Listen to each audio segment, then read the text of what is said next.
Welcome to season 3 of the Mindfulness Pilates podcast. I'm Beverly Densham, Pilates teacher of over 23 years.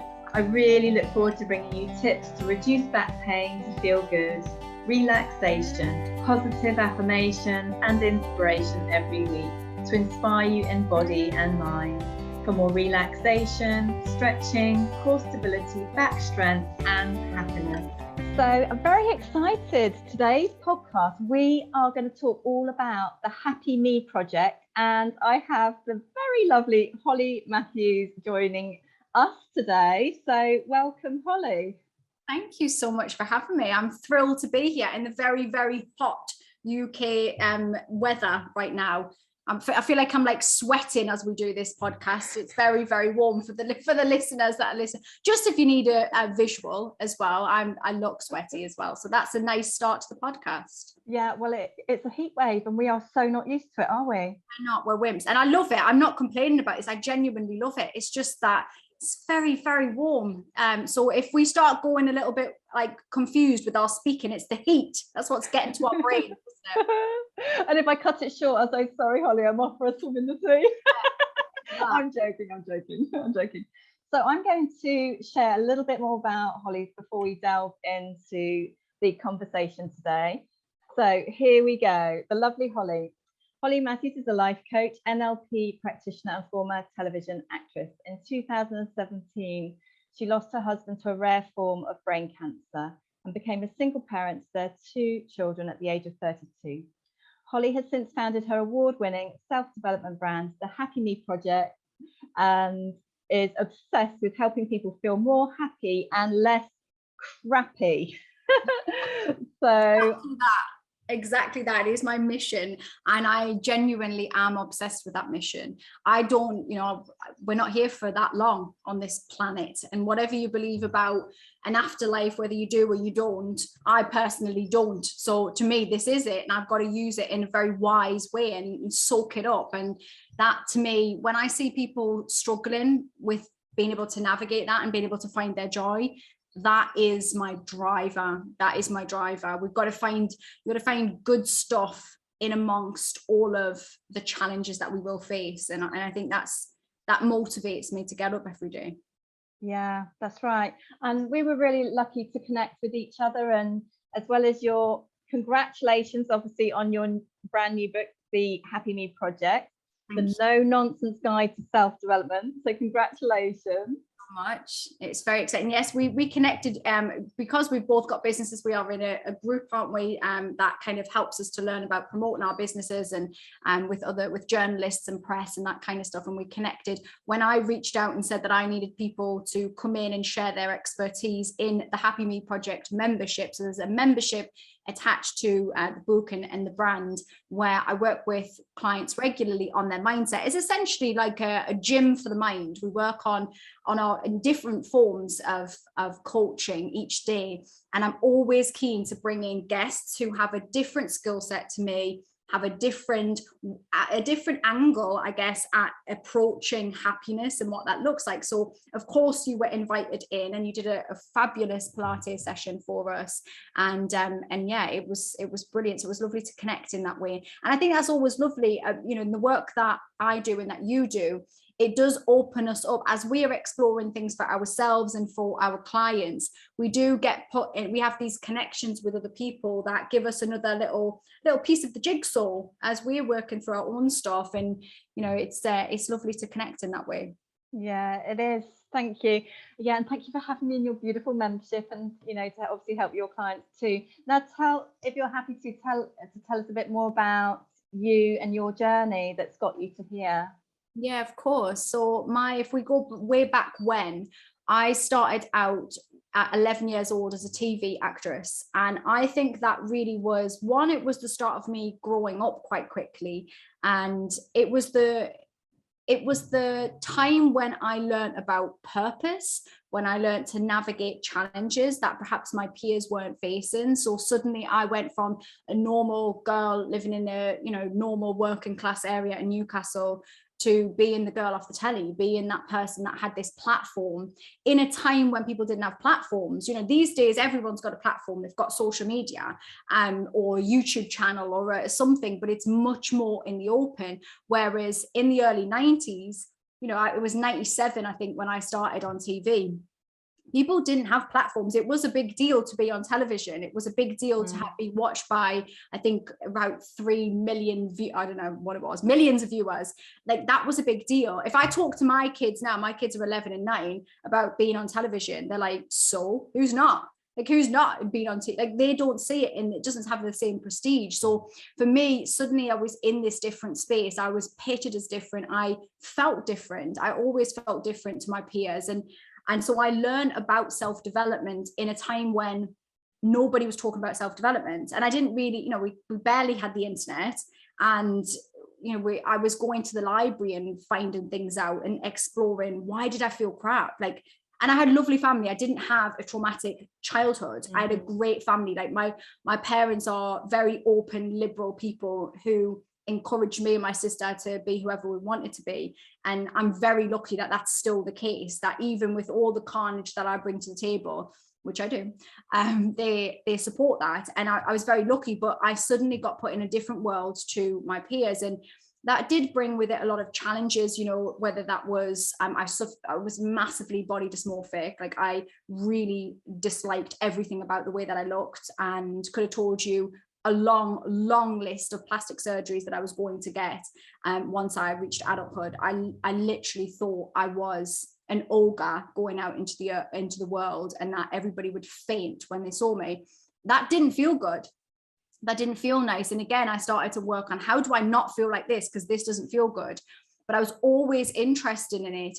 And I did it. So I left that TV show. I went on to do different acting things. I was signed to Sony at 19. So I released a single. I was doing what I'd set out to do. When I was really young, I used to affirm every day, before I knew what affirmations were, I am an actress. My name is Holly and I am an actress. I never doubted that. There was no doubt in my mind that that was happening. And even when my first audition I didn't get, I didn't think, well, that's me now, that's me done. I thought, well, then that proves you can get into an audition. I'll do that again. I'll get the part next time, which is, well, I didn't even have to audition the next time. Actually, they wrote a part in for me, so that didn't even happen. But there was no doubt in my mind, because as children, if we are encouraged and we have that right support system, we don't doubt.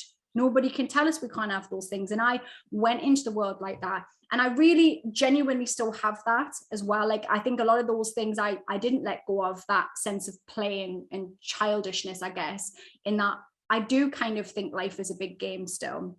But I was always doing self-development stuff. I didn't think it would be it wasn't my plan for that to be my work. I'd chat about anybody who would listen about all of the things I was learning, but I never thought it would be my work. And I possibly didn't even see the link between acting and mindset work, which is a huge link. As an actor, my job is to learn about a character, understand that character's brain, and then pretend to be that character. As a coach, my job is to learn about my clients, understand where their perspective might be coming from, and then help them with tools to navigate that. I now just don't pretend to be my clients, but there's such a huge crossover in that world. In 2014, my husband Ross was diagnosed with brain cancer. In 2017, as you said at the beginning, my husband died of brain cancer. That time was really pivotal for me, in that it shifted my journey and it shifted my path. In that, I'd say possibly slightly before that, actually, if I'm being very honest, when I had children, that tends to make your path shift slightly anyway. And I was considering, I guess that acting and the entertainment industry had less of a grip on me, because there was also other people that relied on me. When it was just me, I could be obsessional in my hyper focus, which was being an actress. I could lean into that. It didn't matter. Once you have children, that is slightly different. I couldn't just instantly jump to go to London the next day for an audition. But when my husband was diagnosed, I just had this weird moment of this, I guess, this clarity of mind and shift in my perspective, in that I literally just thought, I don't know why I ever wanted to be an actor. I've no idea. I can't even bring it to mind. I've no idea, because all I want to do right now is be here with my family, love, connection. That's all that matters. And that was such an honest, raw reaction. And it surprised me because if you've got this model of the world up until a certain point in your life, and then suddenly the rug is taken from under you, and I'm absolutely within no doubt in my mind, people listening to your podcast will have been in that position, whether it's illness or ill health or grief or what, relationship breakups, job losses, something puts you on this new path. And I was in that space. And again, it was a very organic crossover. I was still doing bits and pieces. I've always been very entrepreneurial. And I started to talk about how I was navigating this new position we were in with my husband having brain cancer, started talking about the world of self-development, started talking about stuff I knew. And I just naturally found people gravitated towards what I was saying. And I guess my biggest selling point, or my biggest, the thing that I guess sets me apart in some respects, is my not just obsession with helping people, but my obsession with trying to make it simple. I don't think that we need complicated stuff when we're in our shit moments. Like, I just don't think we do. And so I started to talk about it, and then my entrepreneurial brain kicked in, and I was like, well, maybe this is the new stage. Maybe I go into this work and I actually I love it. I'm obsessed with it. Like, I love doing this. This will be the new thing. And over those years of my husband being ill, I was working on different things. When he died was when the Happy Me project was birthed, and it was very much birthed out of the fact that so many people's eyes were on our story. So it was across national press when he died. Every day it was in the newspaper somewhere, and there was a lot of, there was literally paparazzi at his funeral, which was, it was intrusive in many ways, but there was just something honest about it, and it meant I didn't have to talk about it ever. Like, it took me a long time before I ever had to say to somebody that Ross had died. Everywhere I went, everybody knew, which was weird, but also a blessing in some respects, because I just never had to say those words. But because of that, people were coming to me and asking, how the hell are you navigating that, which is on paper awful, and I can't deal with the fact that, like, my house is a mess and I feel shit because the kids are playing up. And so I did what I do, which is to channel my pain into something good. There's a song, and someone's gonna know, and the line is in it, it's gonna come to me, who sings it as well. Every day, every hour, turn your pain into power. Who was that by? I can't think of the song. I don't know.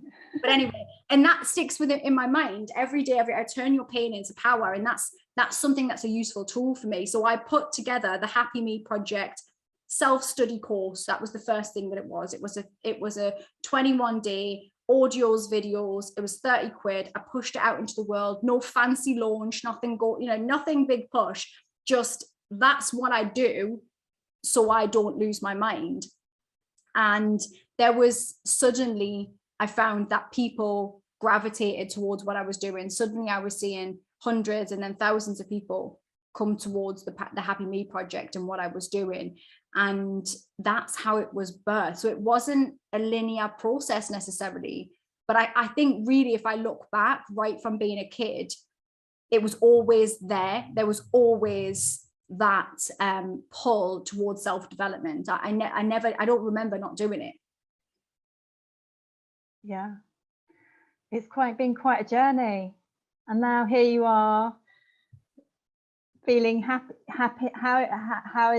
How is it all going now? So you've been doing so much with your book. You started off with the kind of like an online course, and then it led into your membership, and then it's led into your book. There are 60 chapters in this book. Now, we could talk all week about this. We're going to talk for as long as we can to share, more about it all for you. I kind of don't know where to start, because there's so many areas that we could talk about with your book. So one of the topics that came up was positive affirmations, and you talking about affirmations, really powerful. I think that was a really powerful example when you were talking about your affirmation of, I am going to, do your acting work and everything like that.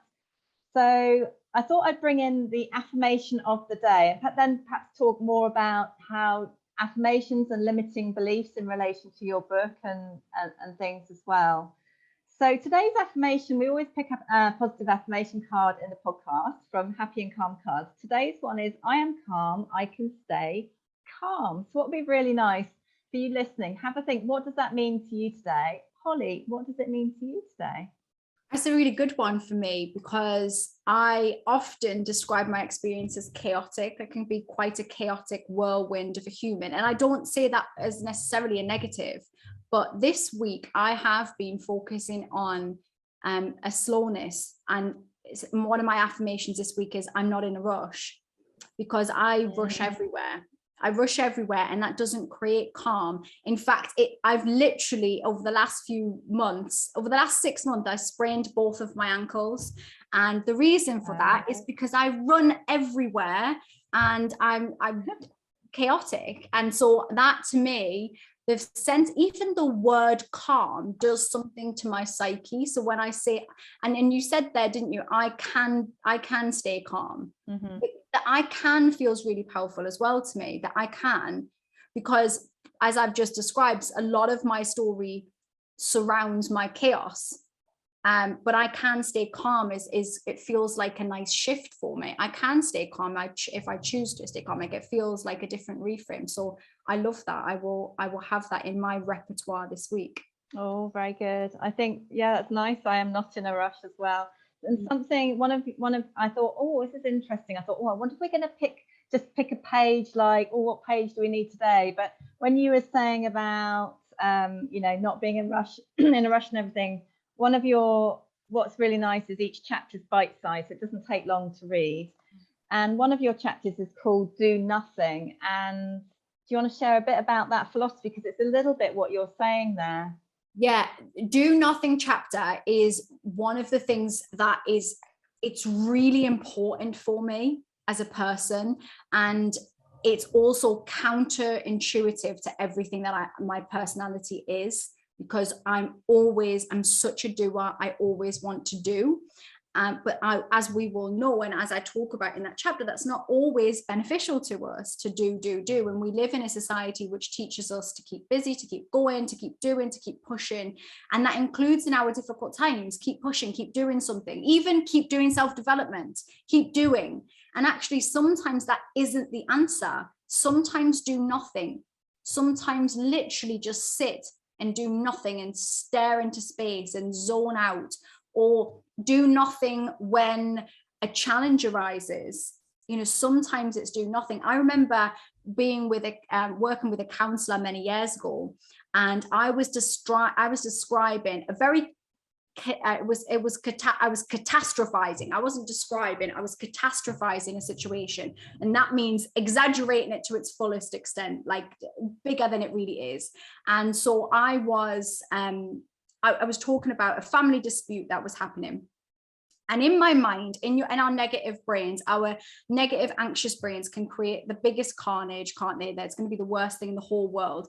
And I was creating essentially that if I didn't micromanage everybody in that situation, that there would be a brawl to the death. Like, that would literally be what would happen. It would be a brawl to the death and everybody would be murdered. I mean, the most extreme nonsense. I didn't logically think that, but my brain was taking me to those places.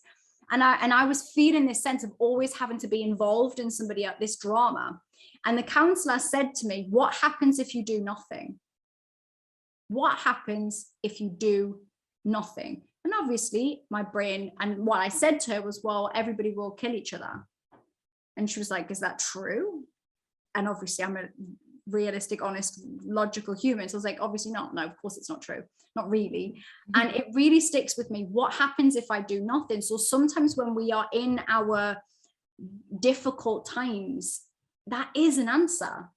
It doesn't feel like it because society teaches us that we should be doing something, but sometimes nothing is the answer.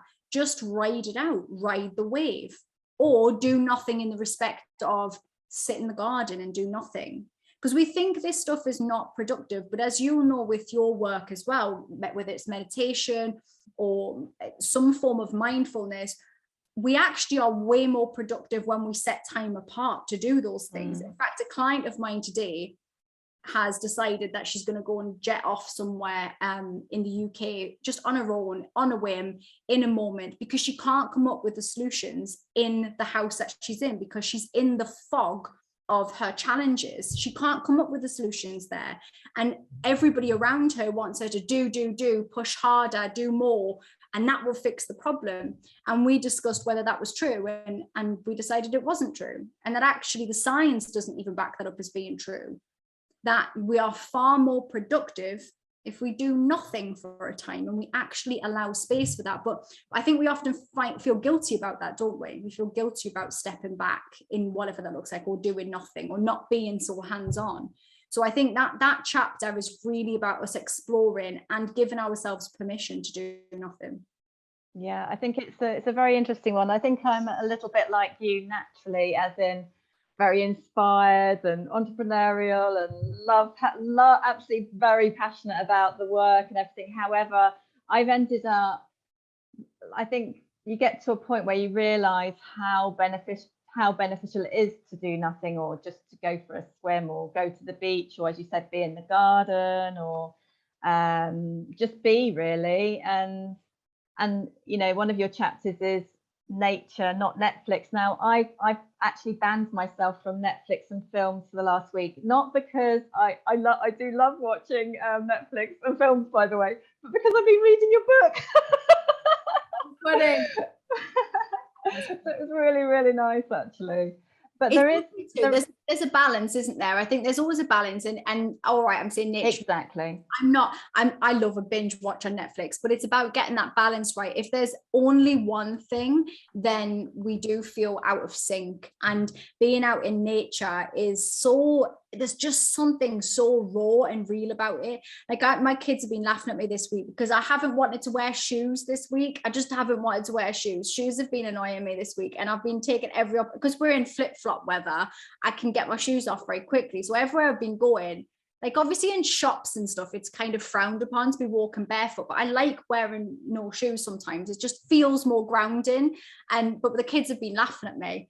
They're like, why have you not got shoes on again? I'm like, I just don't feel like I want to walk on the grass, and I want to feel the grass on my feet. And they're very sweet, because they have just been going, okay, just letting me be. But there's just something in that, like when you feel overwhelmed and not aligned with stuff, get outside, walk about bare feet, be in nature. There's something connecting about it. There just is. Whether that makes us sound like a bunch of hippies, and I don't care. I will hug a tree. Yeah. And interestingly, there is. I mean, you even quoted it in your chapter in your book on nature, not Netflix, but about, you know, the benefit that, you know, there are lots of studies done now on how it reduces stress just going into nature, and, you know, I mean, that's just a wonderful thing to know, really. Dr. David Hamilton quotes quite a lot of research on the nature's benefits. Or even if somebody can't go outside, even having the plants and flowers in a room, and it also helps with recovery from, like, after being ill and things, it speeds up recovery. And it's just like, it's like, wow, that, you know, it really does us a lot of good. Now, something you spoke about was, you were giving that example of going off into that state of negativity. Now, you have a brilliant chapter in your book all about the busting of limiting beliefs. Do you want to actually sort of, I think it's chapter 2, but yes, it is chapter 2. And do you want to just share with everyone, if they're not familiar with that language, what a limiting belief is? Yeah, of course. So when we're talking about limiting beliefs, I mean, it is literally just a belief that is limiting you, holding you back. But we're often not aware, I think, that we're carrying them with us. And they often just sit in our subconscious. And then we walk about our daily lives making decisions based on them, because we've got our conscious mind, and I talk about this in the book. We've got our conscious mind, which is often the mind that sets goals and says, I want to do this thing. I'm going to go outside more. I'm not going to watch so much Netflix, or I'm going to do some Pilates. And this is our conscious brain. But if under the surface there's a belief that I always quit the things that I do, or people like me can't have this, or I'll never keep, or my body isn't strong enough to do Pilates, or whatever else the story is. Doesn't matter how much your conscious brain tries to willpower you forward, you will not do it until you work out what the hell is going on under the surface. And it's those subconscious beliefs that are holding you back. When you dig them up from, you know, underneath, it's almost like pulling a root out of a weed. You know, sometimes we just chop the top off a weed and that's not doing anything, not really. And sometimes we try to get through this stuff, but you've got to dig that weed out and you've got to look at it properly, and you've got to go, where the hell did that come from? Who gave me that belief? Because that doesn't come from nowhere. And often a lot of the beliefs that we have, we've carried them for years. It was, you know, off the cuff comment from somebody else, or a teacher that talk down to, or a narcissistic parent, or whatever. We have these moments, these things, these experiences, and then we carry them. And sometimes the person that began that story in your head is no longer around, but you're still beating yourself around the head with that belief about yourself. And there's lots of things we can do and I talk about them in the book, but there's lots of things we can do to start like just challenging those beliefs.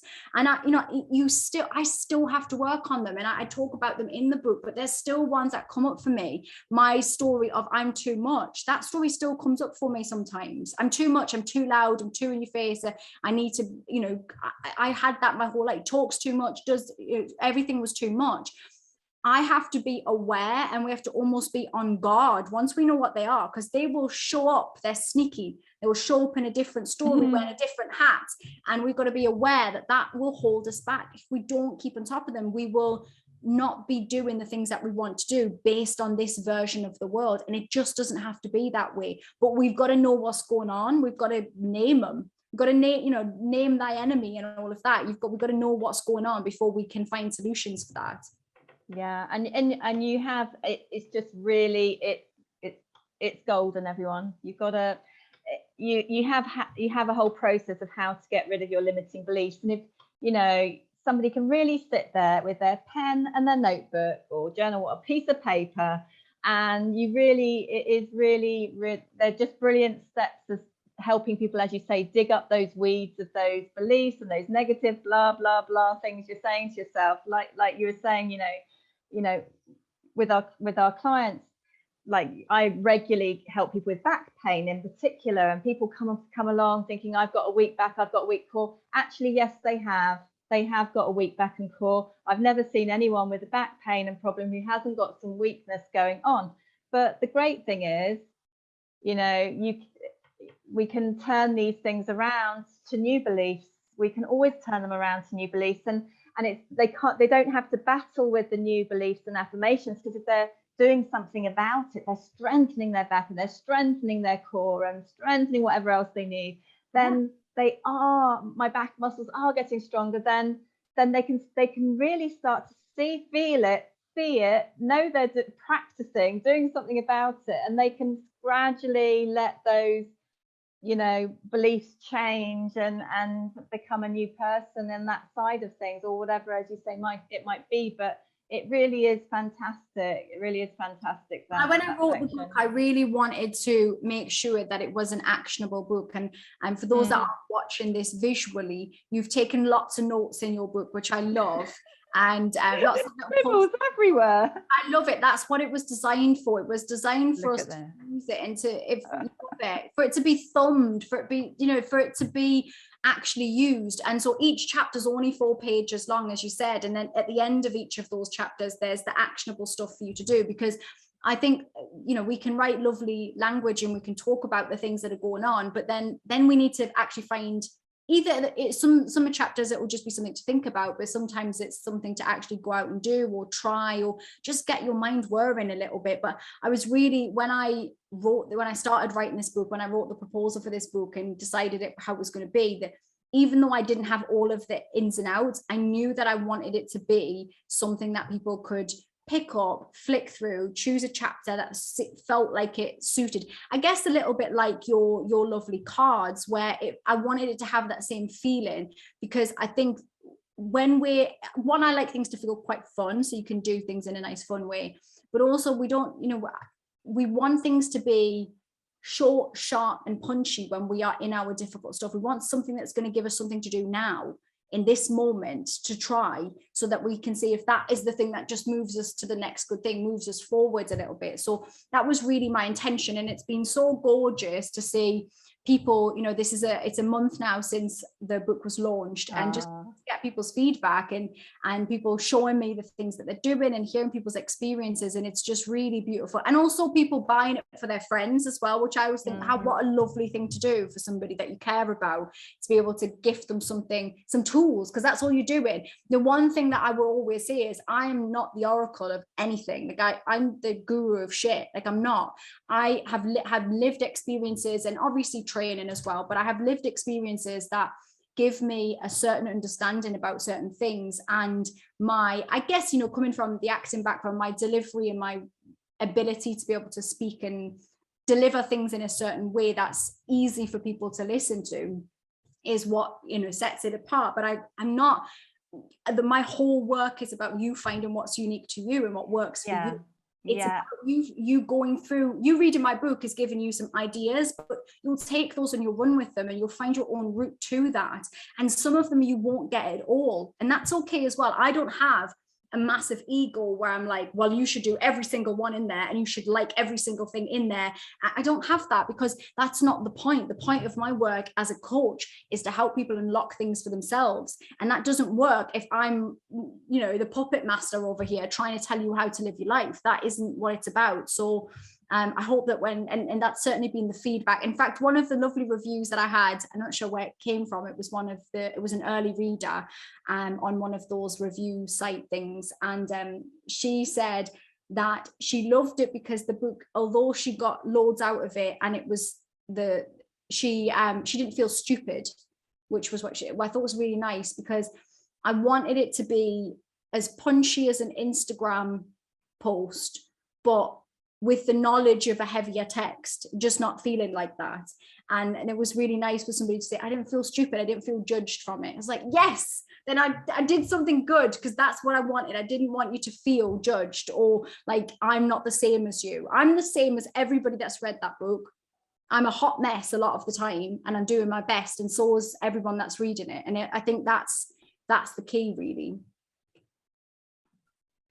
Yeah, it's so true. And I like in one of your chapters about meditation, obviously you share about all the different types, and it's as you say, you know, pick a mix, take whichever one you want. But what I was like, yeah, high five, Holly.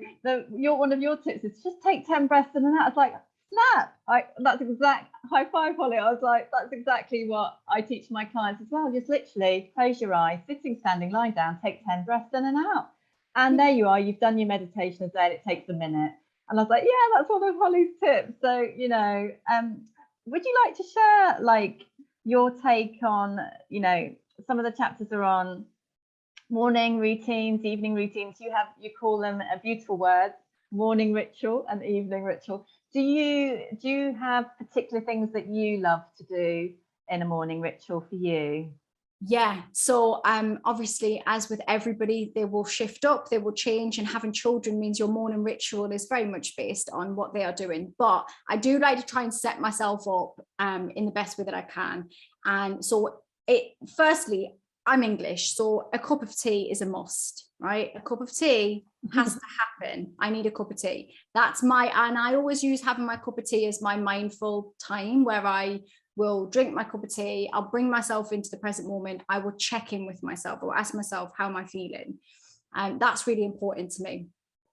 This morning, I actually did a dance party, which was fun with the kids. I do, if I can, like to do some kind of dance wake up. And I mean, saying dance is like the loosest sense of the word. I mean, literally shaking it out, shaking my body, dancing around, just getting my body a little bit. That's really, really good for me. And that's something quite new, actually.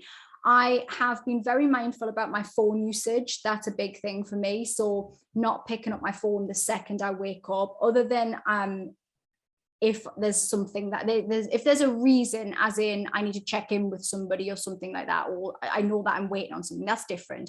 But now I mostly don't touch the phone until I've dropped the kids off, because it's too tempting. And all I will do is go down a rabbit hole of work, because I love what I do. The second I pick up my phone, I'm starting to do something. Oh, I could do this, or I'll do this video. And before I know it, I'm late. The kids are late. Nobody's eating anything. And it just spirals my day. It's too addictive. I find it too much of a distraction. And I think 99% of us are the same on that one. So I think having something that just, I don't want it to be a restriction, because the minute I feel like it's a restriction, my brain is going to want to rebel at that restriction. So I am not ever lacking in compassion of myself, but it's always asking myself, is this a conscious thing I'm doing here, or am I just unconsciously scrolling, or am I just, so I'm really conscious with that. So I like to do a meditation if I can, but 10 breaths if not. So I tend to it still counts the 10 breaths, everyone. It still counts, and just nice, and it's okay if that's all that you've got in you that day. It is okay. I don't put judgment on that. And so just I usually listen to a guided meditation, or I just listen to some calmer music, some piano music. I do like to have something on. I find it a little bit more challenging to have nothing. But what I also do when I'm meditating is I move. So I've really recognized, and I have ADHD as well. So I'm quite an active, quite a driven person, but rather than what I used to do, which is to try to stifle that movement and think, oh, that's not meditating, you're not staying still, you just need to stay still. Now I just lean into it, and it not necessarily in a sort of yoga or Pilates type way, just moving, just swaying or rocking or whatever feels good, not putting judgment on the movement of what it is, just going where I feel like I want to. And I will only do a short meditation, like 5 minutes probably in the morning. Evening time is definitely about preparation for the day ahead. That's a big thing. So prepping, so clothes, things. I'm obsessed with whiteboards. There's whiteboards everywhere. They've got affirmations on them. They've got things I want to do on them. They've got just little cheerleading type posts for myself. So I leave myself a little note. Don't forget to eat is one that is written all over today, because I've got a busy day and I will forget to eat. So don't forget to eat. Make sure you're drinking water. Nice little notes to yourself. And you can put your affirmations. I'll write on my mirror and things like that. So part of my morning will be making sure that my space feels good. Definitely a cup of tea is a non-negotiable for me. Staying off my phone. And the wind down for me is about anything I can do that's nourishing, while I'm taking my makeup off. And I'm quite into like what I would class as just faffing with your face. I'm always putting creams on or something. I just faff. But that feels quite nourishing, whether it's, painting your nails or that kind of thing. And if I'm feeling particularly wired as I'm going to bed, I sketch and I draw, or I do word searches. These are things that actually help me to just wind down. And I think I talk about it in the book. It's more like a dimming down of your day rather than just switching out the light. That doesn't feel, not most of us can't just get into bed and go to sleep the second we are in. And normally it's a nice slower pace, a dimming down of the day. So there's always some kind of dimming down of the day that happens for me. Yeah, that's lovely. So I hope that has inspired you for you listening with your morning routine, ritual, whatever you'd like to call it, and evening as well. And like Holly was saying, it's about finding what really feels good for you. And as Holly was saying as well, and I agree, it evolves, like, the dancing thing's a newer thing for you. And we add different things in, and we discover different things as we go along that we're like, oh, we're going to try this, try that, sometimes longer, sometimes shorter. It doesn't have to be stuck. It's not set in stone, but it's exactly. Really acknowledging that in the morning, checking in with yourself is a good thing. How am I feeling today is a really important question. And what do I need? What do I need today? And sometimes it will be, I need to do nothing. I need to slow down. Sometimes it will be, I need to put my foot on the pedal, and today is about getting shit done. Sometimes it's about, I need some help with how I'm feeling. All of these things are valid. Don't gaslight yourself. These are valid feelings. You're allowed to feel angry. You're allowed to feel sad. You're allowed to feel happy, elated. All of these things are perfectly valid feelings, but you need to know what you're feeling, because if you squash down things, you don't check in with yourself, you'll be crying in Aldi later today, or you'll be shouting at your partner. And these things, we don't get to like bypass the feelings. They're still there. They're just in there and they're going to sneak out. It's going to be like that bubbling pan. The pan lid's going to burst off at some point and the water's going to spill out. So we've got to acknowledge that. And I think if we can, you know, top and tail the day on that, how do I feel in the morning? How do I feel in the evening? And what can I do about that? That helps us to stay on track. And essentially that's a practice of mindfulness, right? It's just a check-in with yourself. Yeah, that's a really good tip. It's a beautiful thing to do, the check-in. And you know, and I think, you know, your work, your beautiful work, your incredible book, you know, it helps people during good, challenging and sad times of life. And, you know, I'm thoroughly enjoying it. I was very excited to talk to you about it today. Now, in every episode of the podcast, we do a meditation, and we had a little chat before we came live, well, on the chat with you. And we decided, because in Holly's book talks about visualization and your ideal life, and it's really beautiful just to have a little daydream and about your ideal life. So we're going to go into this meditation next together. Now, Holly was obviously talking about how you love to move in your meditations. So you can do this, please don't be driving in the car, but you can do it sitting, lying down, you can do it walking along. You can do it moving, like Holly was saying, do it however you like, because as Holly said, you don't have to stay still, and you can do it, just listen to your body, and as Holly was saying, you know what you need and what feels good. So anyway, you're going to go into the ideal life meditation now. Really hope you enjoy it. So welcome to the ideal life meditation.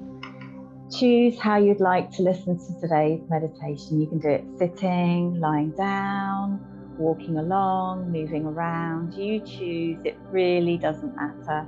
So you can have eyes open, of course, if you're walking along or moving around, or you can simply close your eyes and lie down or sit comfortably and breathe and relax. Whichever way you're doing this ideal life meditation today, just breathe and relax throughout. So you're going to breathe in through your nose and breathe out through your mouth. Relax, relaxing your shoulders, happy shoulders, and relaxing your tummy. And just imagine your ideal day and your ideal life. A life that you'd love to be living right here, right now. Now, you might already be living this, but there may be things that you'd love to bring into your ideal day and ideal life. And this is the perfect opportunity to daydream about this. And just breathe and relax. This is a perfect day for you. Exactly where you'd like to be living. How you'd like to be being in your life. Time just for you. And your ideal time with family, ideal time with friends, perhaps pets, perhaps other people's pets. And just allow yourself to daydream that anything is possible as you daydream right here, right now. And just breathe and relax.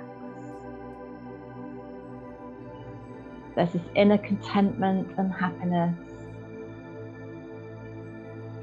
You've got this inner smile and you're feeling happy, relaxed and calm and excited about your ideal life. Yeah, take a little look around about where you're living, where and how you're working, and how your life and work has transformed. And because you're doing that, look what that means has happened for you. It has this beautiful ricochet effect as you breathe and relax. It's like a little pebble has landed in this calm lake and it ripples out. And all these rippling effects out are all the amazing ripples that you're creating in your life and your work and your transformation.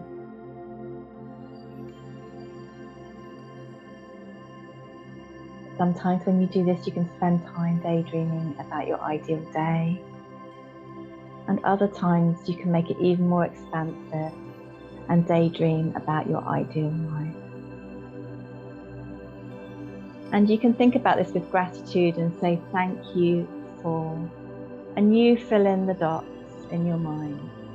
Just allow yourself to get creative and be childlike with this, that anything is possible in your daydream of your ideal life.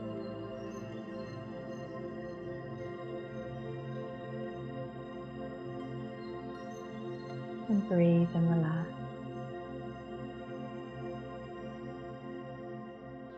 And giving yourself permission to order anything in that feels good for you, or anything that you need and would like to bring in, allowing that to come in now into your thoughts and daydreams.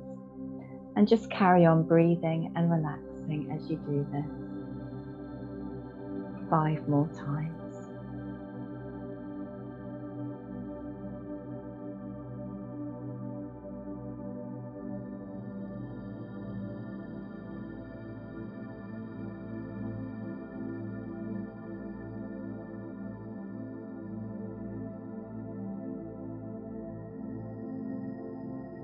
And just saying thank you for your ideal day, your ideal life. And you can take yourself back to this beautiful place anytime you like. Beautiful meditation. You can do it with the audio. You can just do it cozy in bed at night before you drift off to sleep. Or you can take a few moments or minute or two for a little break to recharge your batteries in the day as well if you like. Whatever feels good for you. Thank you so much for this ideal life meditation today, and sending you lots and lots of love. So we're just back from the ideal day and ideal life meditation. I really hope you enjoyed that. How are you feeling after it? And I really hope it's given you a chance to daydream about your ideal day or your ideal life. I was doing that with clients this morning. They were just either stretching and just having, so they're actually doing their stretches and doing their visualization earlier. So they were like doing a hamstring stretch, and then once they're in a good position and breathing and relaxing or moving on the stretch, they were then having a daydream about their intentions for the day, or a small or big personal goal, or they could do, a lot of them wanted to switch off from the worky goals at that moment. So we'd love for you to connect with us and share how you enjoyed today's meditation. So yeah, I'd just like to say thank you, Holly, so much for coming on today. Before we do some final words of wisdom, what's your website where everyone can find you? It's iamhollymatthews.com/allmystuff. If you go on there, you will find all my stuff. So you will find my podcast, my book, you will any events I'm doing, you'll find on my social media, all of that stuff. I tend to hang out on Instagram, and I also have a free Facebook group, the Happy Me Project Facebook, which is separate from the membership. There is a wider group as well where people can hang out. And I also have a podcast as well, which I inconsistently upload on, but it's there. We don't have to be perfect, everybody. It's there. There are lots of episodes for you to chat and you to churn through. And I'm sure I will, when I feel pulled to, upload lots more. So I'm hollymatthews.com/allmystuff. Yeah, that's lovely. And don't forget to get a copy of the Happy Me Project. And as Holly said, it's definitely a gorgeous gift. And yeah, so as I say, what you've got 60 like words of wisdom in this book. If you can only share one to finish today, what would you feel like you want to just say as a last final word? Okay, let me think. I'll tell you one. The one that and not that this is in any way, there's lots as you say, in that book, but I think the biggest thing to work on for most of us is the bullshit stories that we tell ourselves. So it goes back to what we said earlier about limiting beliefs. You know, I'm a storyteller. I'm an actress that was my background. My whole life is about storytelling and how we tell the stories to ourselves, how we frame our challenges, how we frame our current situation. The story is everything. And if you are telling yourself a story right now that you can't have, or you can't do, or people like you, if you are telling that story to yourself, I promise you, you will live that experience.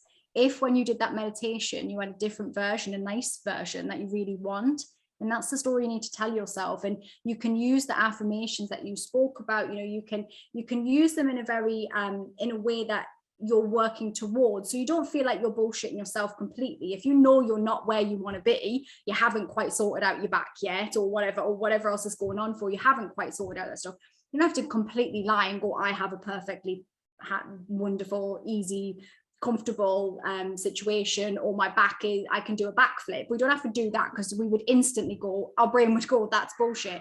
But you can say, every day I'm working towards getting my back stronger, or every day I am working towards building my confidence, every day I get more confident. We can do that, and that's about changing the story. But listen to how you describe things to yourself. Listen how you talk to other people about your current situation, about yourself, about your body, about everything. Listen how you're talking about it, and see if there is a way to just lessen the intensity of the language, and see if there's a better story. See if you can let go of that bullshit story. I'm really, really tough on myself when I hear myself saying stuff that I don't want to be my reality. I will call myself out loud sometimes as well, and I'll say, this bullshit. Why are you telling yourself that story? Just like I said about me being too much. My whole life, I told myself I was too much, I talk too much. And now my whole world is talking. My whole world is talking, because I stopped making that a negative thing, and I took back its power. And now I do what I want every day, because I embraced that and I changed the story. So listen to the stories you're telling yourself. And you can even do an exercise where you write out the old bullshit story. What is this, the situation that I'm currently in, I don't want to be in? The story I've been telling myself, I'm a crap person, I'm fat, I'm ugly, nobody likes me, whatever the story, a horrid story you're telling yourself that's mean and lacking in compassion. You're going to get that, then you're going to scrumple that up, chop it up, pop it in the bin it, get rid of it, and then you're going to write a new story. Literally write it out, journal it out, write out, what do I want it to look like? And you can use that lovely meditation that you just did as the basis for that new story, because no doubt you thought about all of those things. Get it written somewhere so you can look at it and you can refer to it, and you can check in during your day. Am I walking towards this story, or am I walking towards the bullshit story? And you can keep yourself in check that way. That would be my very if I were going to pick one, that would be it. Yeah, that's a brilliant tip and exercise to finish. Don't underestimate the power of that, and the journaling side of that. And then, and as you say, when you add, the visualization and the ideal life kind of meditation, or like you said in your book, that you every evening you have a little daydream about your ideal life, and it's so powerful, because as you said in the book, our brain doesn't distinguish between what's real and what's imaginary. So, it really is so transformational. So thank you so much, Holly. You're so welcome. Thank you so much for having me. I really hope you enjoyed it so much listening. Lots of love. Thank you for listening to this episode of the Mindfulness Pilates podcast. Please rate and review on your podcast platform. You can access my free healing meditation and Pilates to ease back pain in 3 minutes on my website. You can also book your reduced back pain to feel good one-to-one mindfulness Pilates program on Zoom, or mindfulness Pilates membership by going to mindfulnesspilates.com.